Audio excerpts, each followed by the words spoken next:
Welcome to the first annual Idle Thumbs annual pre-release StarCraft II Pod Blast, coming to you from 16 floors above the San Francisco Gay Pride Parade. I'm Chris Remo. I'm Nick Brecken. And I'm Jake Rodkin.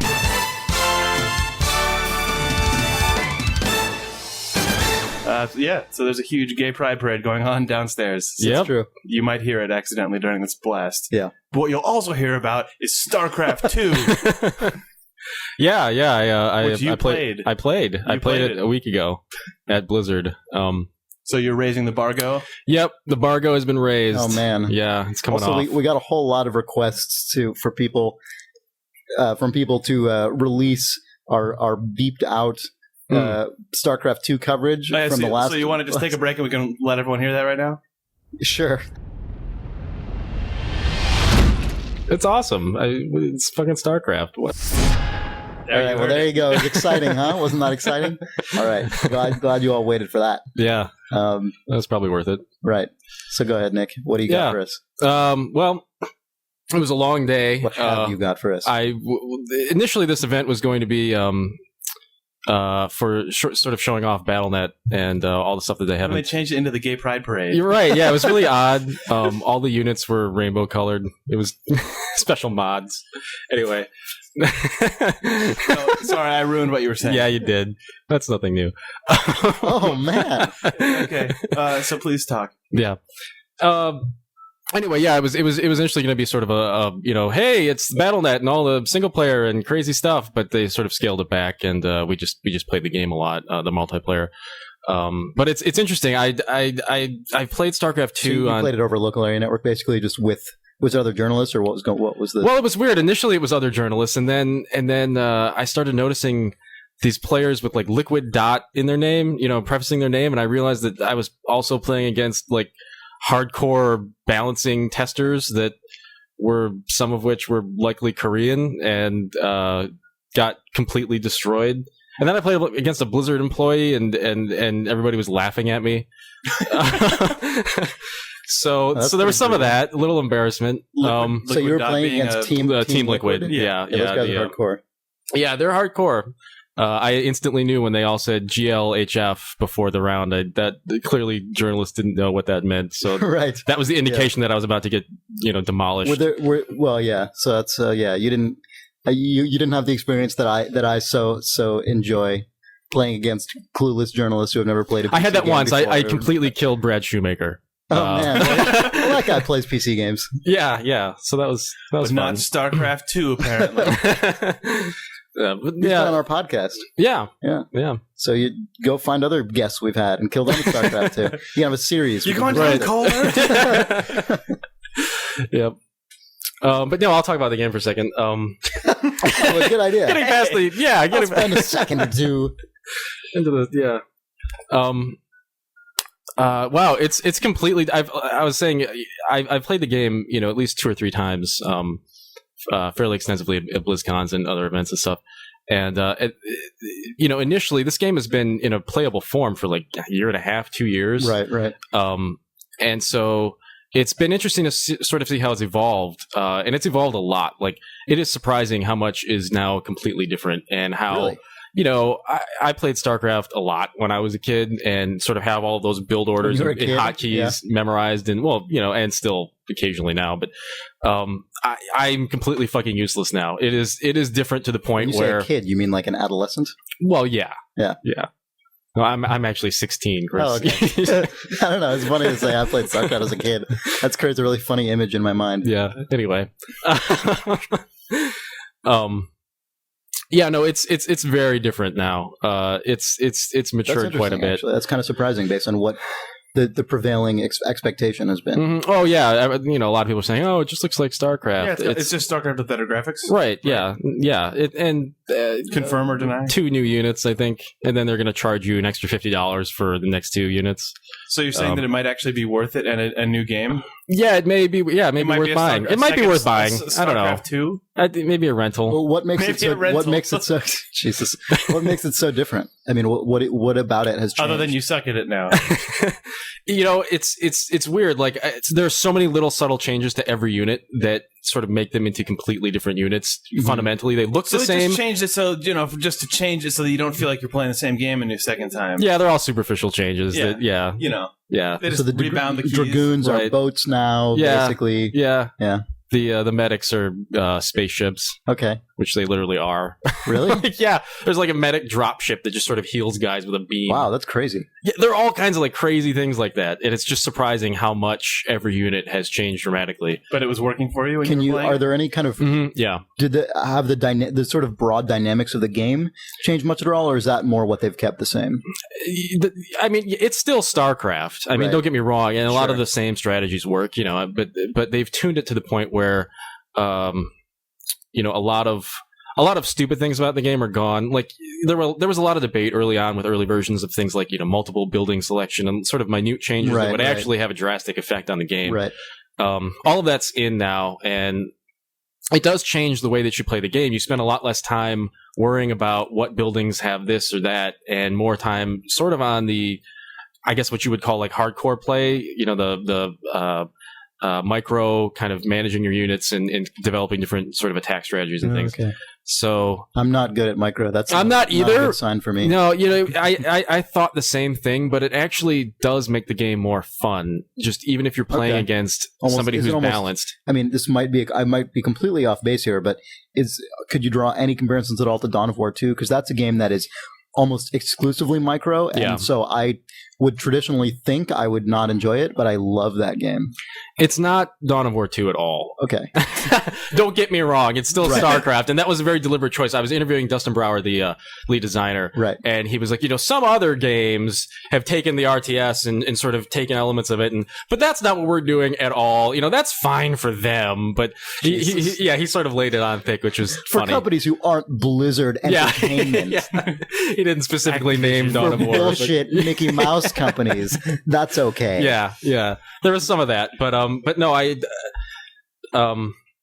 it's more that you can set waypoints for units a lot easier now. You can select buildings. A lot of the buildings now, instead of building specialized tech things, the tech things are interchangeable, like the sort of expansion buildings. You know what I'm talking about? Oh, yeah. When you build a barracks now, you can build and this is what a high level player did Like during stim an packs and demonstration. stuff can be built like in different places. Things like is that? Well, kind of thing what's mean? interesting about the stim packs and upgrades and shit like that, which was always a little confusing to me. Now some of them seemed better than others, or not. I mean, it was a balanced game, but to me, as just a casual player, Right. I was always like, I want the siege tanks, but fuck all these other like little minute things. Now every upgrade seems to be cool in a weird way. You know what I Okay. mean? Like they're all kind of attractive, and they all do interesting things rather than sort of minute changes. Like when there's an upgrade for the Marine that gives them 10 extra health points. And in the original game, that would probably not be something that's all that exciting. But now it actually gives your Marine like a little riot shield and makes them look kind of cool.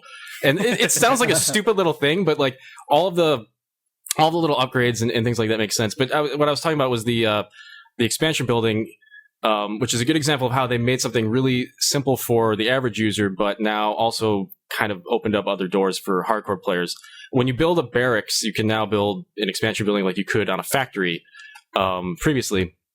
But what you can do and that expansion building is just called like a tech thing for the Terrans. It's just like Tech thing. It's called like the tech expansion or whatever. It's just a general name, and you can build that for the factory, the starport, or the barracks, I and it's see, the same okay. all. So that simplifies it for the casual player. But That is nice. at the actually. same time, what one of the hardcore players did was he built one of those on a barracks, and then lifted his barracks off, and he was building a factory concurrently, and then swapped out the barracks with the factory, and then so he'd been building that tech thing early on in the game specifically to swap out and drop the factory and use it for that. So it's different interchangeable, effects depending right? on Yeah. which building it's attached to. I see. Yeah, That's okay, crazy. okay. That's cool. So they've thought of a lot of things like that where, it's simplified it for a player who's just sort of, doesn't Right. really know what they're doing, Right. but at the And same you say, time, I've got an upgraded building here. right. Right. But at the same time, they've opened up a lot. I mean, the amount of, crazy, minute strategies that you can pull off based on a lot of the units and upgrades is going to be insane. I mean, they've done a really good job of catering to that hardcore player and at the same time making it easier to play Right. for people who don't know what StarCraft is. So Yeah, I saw the I think it was the third battle report that they released recently, and some of the stuff one of the guys was doing with force fields was just ridiculous. Yeah, there's this Protoss unit that can just drop these sort of force field bubbles and trap people. Right, which is funny because it's not what you'd think the purpose of. It's probably not what the main purpose of a force field is. Right. I mean, I think it's mainly to protect guys. Right. I think that's more what it's for. You can use it for either. I mean, I don't know what they what most people would think of that to be, but it was certainly more entertaining to kind of like trap a bunch of workers and then bring in a dude and destroy them all. But it's still hilarious StarCraft stuff. I mean, it's offensive force field is a good thing. Right. Yeah. I mean, he was trapping guys in his. They were attacking his base, and he trapped them into his base. It was pretty hilarious. Mm-hmm. But yeah, it's when you say you were a casual player, that's interesting because I think I probably had a similar thing with StarCraft where I also played a lot of that game. I played a ton of StarCraft. I can't even imagine how many hundreds of hours I must have played over the years. Particularly for like 1 year in college in particular. Yeah. And you guys are not actually casual StarCraft players, but with that game, there's just an additional. That's exactly what this is what I mean to say though. The thing is, I'm not casual. Triple-digit hours in a game, right? That's my point, though. That's what I've got all the hotkeys memorized, but the difference I still is suck. There's still tons of strategies I've never even heard of. Right, I'm casual in the sense that I didn't really ever go online, read about the strategies to use. Like I got to the point where I could get a really strong facility with the units that I'm accustomed to building, but there are I was mainly a Protoss player. I mean, there are units that I pretty much just never built. You know what I mean? There were things like, I don't know, Corsairs, for example. It's like those units are so specific. They do very low amounts of damage, and they're used for such a specific purpose that to my sort of casual brain, they're never as cool as building a bunch of carriers and just sending in this big hilarious fleet to just. You know what the other thing they've done is that they've made those specialized units, again, to use a sort of crude term, but cool enough that you do want to use them now. Use like crude term from well, you know what I'm saying, though. Like cool. No, I know what you mean, though. Just like someone who doesn't entirely know what the fuck you're supposed to do can sort of see a sort of primary level of appeal in them just by like, oh, that's a cool looking thing. Oh, I can do something with it. Oh, someone else is raping me with it. Yeah. Like a lot of those units now shoot like beam weapons, which looks great, but they also have a bunch of special like the force field unit shoots like a beam thing, and it's just a cool unit to begin with, but then it also has that spell that can do crazy things. So but yeah, I mean it's interesting. I was talking to Dustin Brower, I already said his title, but anyway, lead designer, and he was talking about just how this game has basically been in a playable form for 2 or maybe even 3 years internally. Who knows? I didn't really ask specifically, but they did that intentionally. Like their design method was, this game is always going to be in the best possible state that it can be in as a playable game. And then they're just completely balancing. It's completely, and then from then on out, it's tweaking. And then when they get the music done, they added the music in. And then, it's always been StarCraft II, but they're just simply fixing and iterating and tweaking and doing that over the course of just years.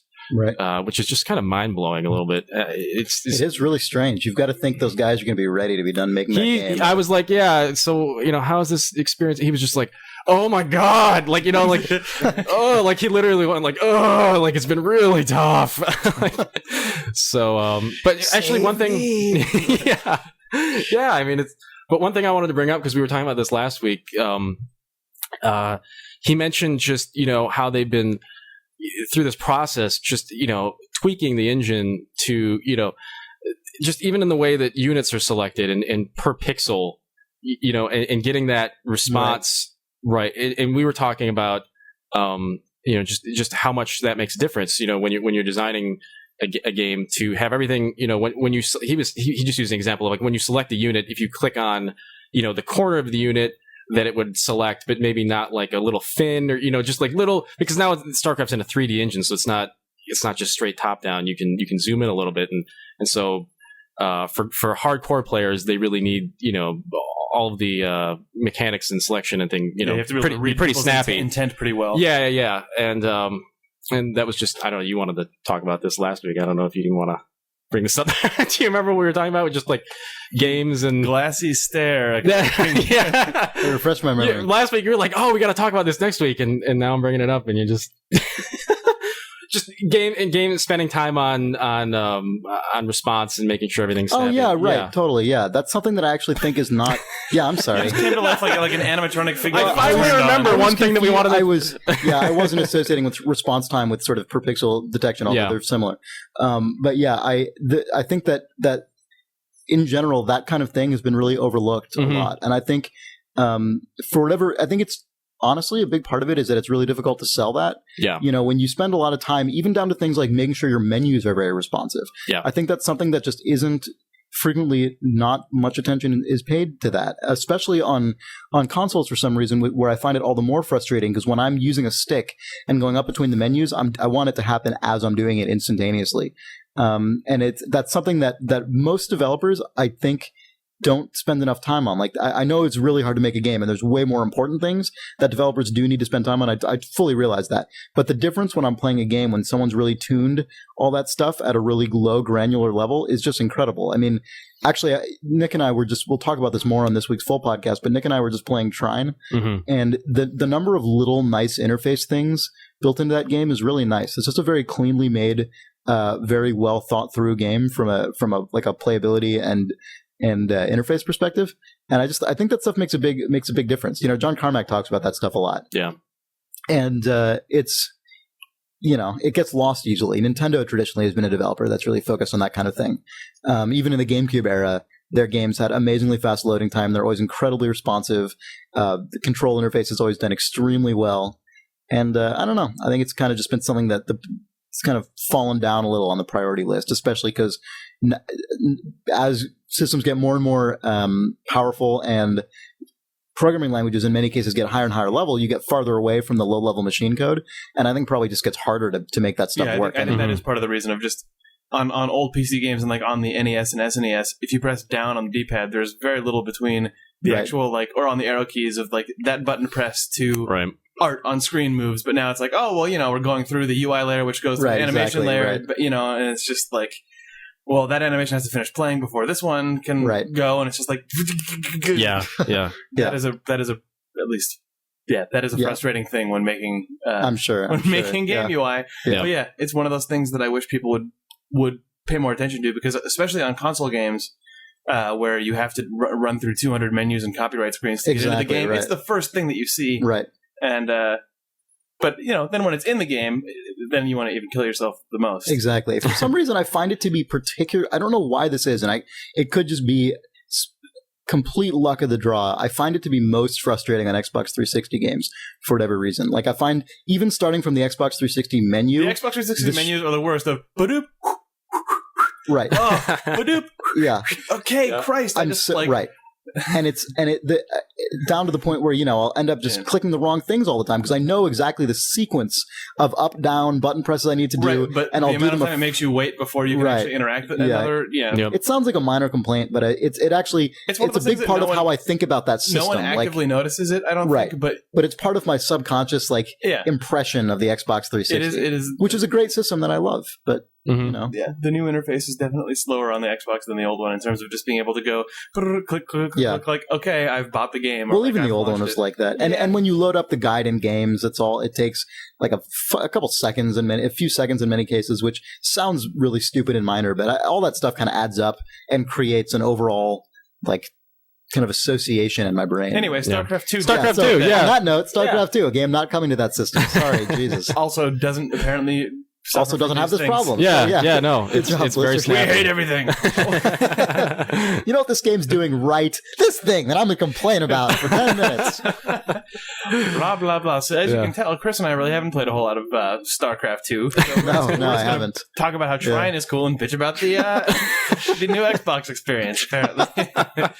We're just filling time. But no, that's good to know. It's nice when developers explicitly... Well, I played RTS games where it's, unit selection is a goddamn pain in the ass. Right.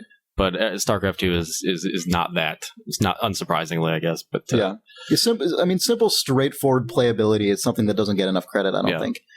Just really well designed, well thought through, playable experiences. It's something that's worth calling out. Yep. Just a couple of things. The people are going to want to know when the beta is and everything, and it's probably not going to be for like another month. Oh, really? They're going to have us back out there in a couple of weeks to look at all that stuff. But so that's maybe I can't say that. I don't know. I have no idea. But anyway, the Bargo is lifted. All right, I guess the Bargo's lifted. Just, say whatever you want. Yeah. All right. And then also, just call it a Bargo now. Yeah, second to the Bargo. Good stuff. And then also, I didn't see any of the single player stuff, but it still sounds amazing. Yeah. It just sounds really interesting. I mean, the way they keep describing it is just every mission is essentially a mini game, and everything has been crafted specifically. It's like the blackjack gallery whack-a-mole. Yeah, hopefully not that, but yeah, it sounds really, really worthwhile. I think people are going to drop that sort of expansion, versus sequel complaint, or the splitting off the 3 races into separate games. I think that will evaporate in a couple of months when people realize what will be in the game. It's funny thinking about Dustin Browder's frustration with this game still not being out, because they're releasing this shit for the next 2 years probably. Yeah, I mean, Jesus. Yeah. It's I mean, you think this game's coming out this year though, right? I mean, yeah. That would be preposterous if not. Yeah, oh yeah. No, it's coming out holiday season. The game's not really out until all 3. The full game. That's kind of what I mean, though. I mean, God, that guy. If you're at this point, oh my God, I've been making this game for so long. It's like, get ready for StarCraft II, the Protoss, and StarCraft II, the Zerg. As someone who has released a billion games, that's true. In you a do series, episodic games. Yeah. There at least at Telltale, right? There is a huge weight is lifted once episode 1, once the first part of the installment is out and rolling down the hill. I mean, maybe that's probably not the case as much if your release window is a lot longer and the difference between the different games is a lot higher. Right. I'm sure at Valve when they put out Half-Life 2 episode 1, it's like, yes, finally. Oh my God, the third one's coming out in 2010, 11. Yeah, right. Oh, yeah, maybe 2009, but just probably not. What was it? When was the first Half-Life episode? 2006. 6, yeah, 6, and 5, then 6. It's 2006, then 2007, and then was it really 2007? No, it was. It might be 6, 8, 10. It was the end of 2007. Because Orange Box was 07, yeah. Okay, right. yeah, then I guess it was. So, wow, that's a big gap between 3. Jesus. Yeah, so for people who are on a slightly different schedule. That said, if they've been working on this game for so many goddamn years, just having it in people's hands and being able to have the sort of way that the feedback loop changes. Right. You know what's interesting? And also there won't be as much multiplayer balancing to do, which is probably a much more fiddly task. Yeah. I asked them, if it was always the plan to do this, and it was. Which kind of surprised me. I don't know if I believe that. I don't know if I do either, but he sounded pretty convincing. They shipped StarCraft 1 and they're like, well, in 2009 we're well, yeah. But I mean, maybe from the moment production started, at that point they probably would have been able to say, World of Warcraft is doing really well. Yeah. Bing. Yeah. Yeah. I don't know. I don't know what kind of release schedule those sequels will be on. I don't think it's going to be every year. You think it's going to be longer than that? I don't know. I mean, they claim. Well, I mean, look at what Blizzard's done in the past. They say, they say like World of Warcraft's going to have an expansion every year. It's just, it has not. I mean, they're not really meeting say that. that. Yeah. That was their goal, to get an expansion out every year, and it's just, it's too much work. I guess and they're too perfectionist. I guess it's too much work. Blizzard used to release a game or an expansion every single year, with the exception of 1 or 2 years here and there. I mean, they really did. I mean, I know everyone says Blizzard takes forever, but it's only been since World of Warcraft has been released that they've taken this long. Yeah. I mean, I'm serious. I used to play every Blizzard game that was released, and they were releasing games on a pretty regular basis. I mean, it's so I think that the kind of Blizzard takes forever thing is a little bit of historical revisionism, because they used to make games in a much faster time frame. Don't think of the expansion packs when they say that, where it's like the time between Warcraft 2 to Warcraft 3, between there being a game in the Warcraft series was long. Or felt long. No, I mean, you're but right. there was a lot of content between Warcraft and Diablo 2, or Warcraft 2 and Diablo 2 going on. Well, I mean, and as good as Brood War was, they had Diablo in 97 or whatever. They had StarCraft in 98. They had Diablo 2 in 2000. They had Warcraft 2 whenever that was. They had Warcraft 3 in 2003. I mean, there were a lot of games released in that 10-year period compared to what is going on in the following 10-year period. That's all I'm saying. Yeah. Yeah. And I bought all those games, so I mean, I was pretty familiar with it. Yeah. And then expansions to all of those all those games had expansions all scattered throughout there. So, but in terms of Lord of Destruction being an expansion, and then looking at what they're trying to do with like the Zerg sequel. No, I mean, you know what I mean? Like, what you're saying. I'm just saying Blizzard used to release content more regularly. Oh yeah, just generally speaking. Is sure. What I'm saying. But yeah, who knows? I don't know. I don't know how long they're going to take, but it would be. I mean, it'd be nice if it didn't take 5 years for StarCraft II to finish, but maybe it will. I don't know. Yeah. Anyway, it seems like they would. Well, I was going to say it seems like they would start seeing diminishing returns if they dragged this out too long, but they probably won't because it's StarCraft II. Yeah. So it's just weird to see, the idea that well, I don't know, I guess it's not that weird, but I guess we're only just now getting to the point where it's even possible for a single game series to have gone on that long. I mean, there are very few. I mean, StarCraft as a series, by the time StarCraft II is released, very well could be a 15-year period from StarCraft 1 to the end of StarCraft 2. I mean, for all we know. And it's just, it's interesting that that's even possible. I mean, I guess Final Fantasy's been doing that, and there are probably some other series that have... Mario. Yeah, it's a little different. But Super Mario, Zelda. Right. But it's, there are very few examples. I mean, just partially because the games industry is not that old. So, I mean, it's just, you're limited by that amount of time, but it's obviously, we're getting there. Yep. Weird. StarCraft 2. Any other thoughts you had on the game? Any other interesting stuff, Dustin? I think some of this stuff has been shown in the battle reports, but the after a lot of people haven't seen those. Oh well, okay. Well, the replay stuff, and just now, every game saves a replay, and you can go back in and sort of view it like a movie. Right. But they're doing some really interesting things. What do you mean by like a movie? Do you mean? Well, it almost works like a YouTube video. But I mean, is it an actual video recording or is it a demo recording? It's a demo, but it operates. There's a scrubber, and you can scrub. All right. Scrubber. Whatever.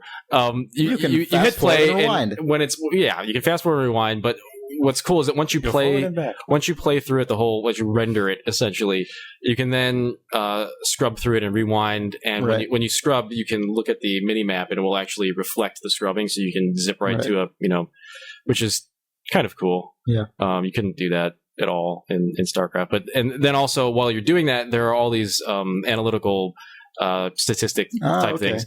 Right down to clicks per minute, which is kind of hilarious when you're showing that's hilarious. Yeah, they had a couple tester balancer guys. Will it put that on a histogram over time? People will probably make tools that do that. Sure, people have made crazy already. Well, yeah, people have made aftermarket StarCraft replay. A lot of this tools, is stuff that's taken from that. Yeah. Oh, okay, yeah. But minerals per minute, and you can watch from the perspective of one player or the other, which is also kind of nauseating when it's like a dude who's clicking across the map and right. And all those are spectator control. Spectator, you can use that when you're spectating and stuff.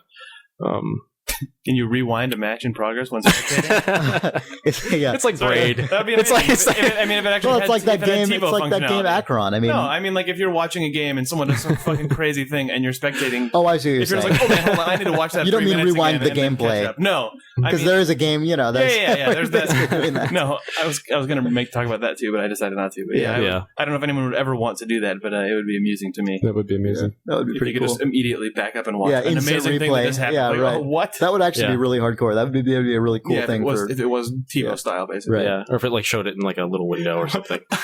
Picture in picture. Yeah. Madden shows up and starts drawing on it. What? Boom shakalaka. What he's doing here is building a unit. Yeah. That might happen. Yeah. Cool. Yeah, that'll be in the second. Right. Yeah, that's what's going to take him 2 years. It's coming up in the Zerg pack. StarCraft 2012, John Madden edition. Yeah. Blizzard's really selling out right about at this point. Oh man. Yep. Yeah. So it's looking good. Cool. Sounds good. Yeah. I look forward to the beta. Yep. There are a lot of. It's weird. This year there have been a lot of PC beta stuff this year. Yeah. There's been a fucking ton. Yep. It's really weird. There was Dawn of War earlier this year, which I played that beta a lot. Yeah. There's obviously StarCraft 2's coming up. There's all of the Dota sort of lineage games. I mean, there's Demigod. I don't remember if that beta went into this year. There's it did. It did. Yeah. League of Legends. Mm-hmm. There's that other one. I don't know if we can mention, but yeah, I don't know. And there have been a lot of betas, I feel like. Yeah, it's interesting too because it's such a. I don't know. I mean, I think what Chris Taylor's talked about betas in the past and sort of criticized the impact that they have. Chris Taylor of Gaspar Games. Yeah. So I don't know. What is he criticized about them? I don't even want to say this because I don't know if I'm mixing him up with somebody else. But I think he was criticized. Somebody said something. Well, yeah, one of those things. But just and how they, to the detriment of overall sales because people play the beta so much that I think there's probably something to be said for that. I mean, I know that StarCraft isn't in danger of that probably, but but I think like Q3 test. I played that happened to me a lot in the old PC days. Jesus, I do that now with like Xbox 360 demos. Oddly enough, I've done that as well for sure. Yeah, games like Stuntman Ignition, stuff like that. Yeah, stupid things, stupid games that I'm probably not gonna buy anyway. But I'm like, that I end up having fun with the demo with, but not so much fun that I'm gonna go out and spend $600. But I know that with Dawn of War 2, I did end up buying Dawn of War 2, but I definitely played so much of that beta that I could have considered that enough hours that I got my enjoyment. And it probably shortened the amount of time that I ended up playing that game post-release. Me too. Although I will say, the single player element of that game was the single player was definitely worth a lot of that. Yeah, and that wasn't in the beta. So yeah. But I've definitely had that experience. I mean, I never bought Unreal Tournament 99 because I played the demo so much. I played that demo for that was just Unreal Tournament, wasn't it? Yeah. It seems to have retroactively gotten the acronym 99. Okay. But I remember everyone played that demo and just the one level that was sort of the half-built skyscraper. Right. Yes. Yep. Yeah, that was a good demo. Yeah. Classic demos. I remember I think I've told this story, forget it. Yeah. But that and Q3 DM17 in the Q3 test. Yep. Those just like Right. Yeah, those two games exist just like, okay, well, those two demo / betas meant that no one really needed to buy a leading first-person shooter in 1999. I did buy Quake 3. I've told the story before, but I was at CompUSA, and like Quake 3 and Unreal Tournament were on the shelf there, and I had to choose. Yeah. And I went with Quake 3 because I played so much Quake 1 that I kind of had that kind of mind share, I guess. But I did play the demo of both of them a lot beforehand, and I continue to play the demo for Unreal Tournament. Yeah. To this day, I bet you could still find a couple servers of that. I'm sure you could. Probably quite a few. Cool. I'm sure they're still filled with really lame people. Yes. Yes. Probably the case. Yeah. It's amazing to me how many of those, like, even full games that you would picture nobody playing, but there's like that. There's like that 3 servers of 50-member community, and they play games like every Sunday. Like I was. Did you guys ever play a game called Allegiance? No. Oh my god, it was an amazing game. It came out of Microsoft actually. It's just kind of like a multiplayer flight sim, straight multiplayer. That. Yeah, I never played it. So good. It was really good, really ahead of its time. Really difficult to grasp as a casual player, so it didn't do very hot at all. 5 people play it. Yeah, well, yeah, apparently people are still modding it, and they, that's awesome. They released, like they released so cool. Source and everything. That's cool. Those people are playing like an amazing game. That's like I know. Yeah. CNC Generals or something. People probably still play that. Yeah. Right. Yeah. Yeah, I remember back in the day, I used to be a big Quake fan, and I played a lot of Quake mods. And I played one Quake mod called Chapter Honor. That was a Warhammer 40K mod of Quake. It was a total conversion, as they called them in that day when all the models were replaced, all the textures over time. I mean, obviously, it was a gradual process, and it was a work in progress, as most mods were in those days that people would play, in all stages of development. And it was, everyone in the community knew each other. It was really cool. I mean, I don't think I've ever played a game. I know there are lots of examples of this, but personally, that was the only one I've ever really played. Other mods I've played have been bigger than that, where there's enough that you can just kind of go on and find a server. But this was literally, we all hung out on the official forums for this game, and we had clans. There were enough of us that there were multiple clans, even so much that there was enough for there to be a really prestigious clan that I eventually played in, the Night Lords, and sweet. I know, and it was really cool because everyone knew the guy who made the mod, and everyone chipped in. Like I chipped in some sound design from time to time, and it was just like really. It was really cool having that community where we represented the entire player base of this game. Like, I don't know how many of us there were, but I mean, it was really like a tight community. It was awesome. Sweet. I worked on a Quake 3 mod that was probably about the exact same scope when I was in college. And it's Urban Terror. Cool. Yeah, Urban Terror. Sweet. Yeah. It was Action Quake sort of Counter-Strike combo. Right. For Quake 3. But yeah, that was weird. And I have nothing to say. I thought that I did. But I forgot what I was going to say. Awesome video games. Yeah, StarCraft II will probably not be that. Yes. Or just the whole community knows each other. You could just chip in some sound effects. Yeah. Yep. Yeah, but I mean, I guess on that note, StarCraft II will probably have an extremely vibrant mod community. Yes. I mean, I suspect that Blizzard has learned so much about what goes on in the user created. Yeah, they're supporting mods a lot, and you'll actually the user count for mods will be higher. Yeah, I mean, you can. I think it's for multiplayer StarCraft II. You can put in 8 people, but I think for mods you can throw in 16. So they're cool. That's interesting. Nice. Yep. So really 8 people multiplayer in StarCraft II? Yeah. Wow. That's as many as it was in StarCraft. Wait, really? Yeah. God, I don't think I ever really played anything that was higher than like 6. So yeah, it was 8. And now you'll be able to have 4 spectators, so it'd be 12 people. But, cool. That's really good. That's a really good move. Yep.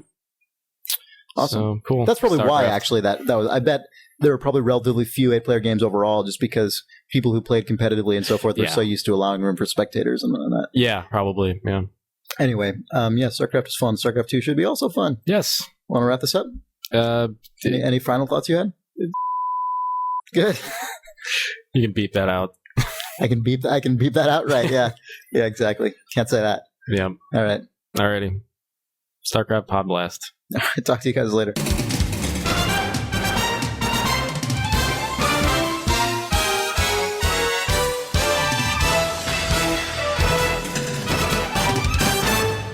It was a good game.